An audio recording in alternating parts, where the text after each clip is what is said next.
Hello friends, welcome to PKD academy. So நாம் இன்றைக்கி இப்போ ரீசனாக நடந்த குரூப் 4 கொஷினை பற்றி தான் அனலைஸ் பண்ண போகிறோம். ஸோ ஃபஸ்ட்டு கொஷின், உலகின் பல்வேறு பகுதிகளில் நடக்கும் நிகழ்வுகளை படமாக காட்டுவதற்கான பெயர் செய்திப்படம். சரிங்களா? ஸோ உலக செய்திகள், நடப்பு செய்திகள்லாம் நம்ம பார்த்துருக்கோம் இல்லையா? ஸோ இது வந்து செய்திப்படம். தமிழ் மொழியில் நவீன கலை இலக்கியத்தினை தொடக்கத்திலேயே செழுமைப்படுத்தியவர் புதுமைப்பித்தன். ஸோ கொஷினில் ஸ்பெசிஃபிக்காக கேட்டிருக்கக்கூடிய அந்த எழுத்தாளர்களை பற்றி நம்ம நல்லா தெரிஞ்சு வச்சுக்கணும். ஸோ அவங்களுடைய நேம், ஸ்பெசிஃபிக்கான நேமே நம்ம படிச்சுக்கணும். தெருக்கூத்தை தமிழ் கலையின் முக்கிய அடையாளமாக உருவாக்கியவர் நா. முத்துசாமி. ஸோ இது வந்து 10th புக்கில் இருக்கும்.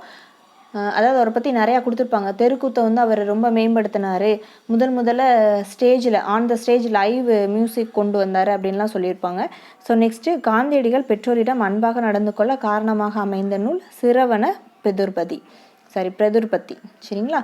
ஸோ ஓகே ஃப்ரெண்ட்ஸ், டிஎன்பிஎஸ்சி சம்மந்தமாக எந்த இதனாலும் நம்ம சேனலில் பார்க்கலாம். ஸோ நம்ம சேனலை சப்ஸ்கிரைப் பண்ணிக்கோங்க. தேங்க்யூ.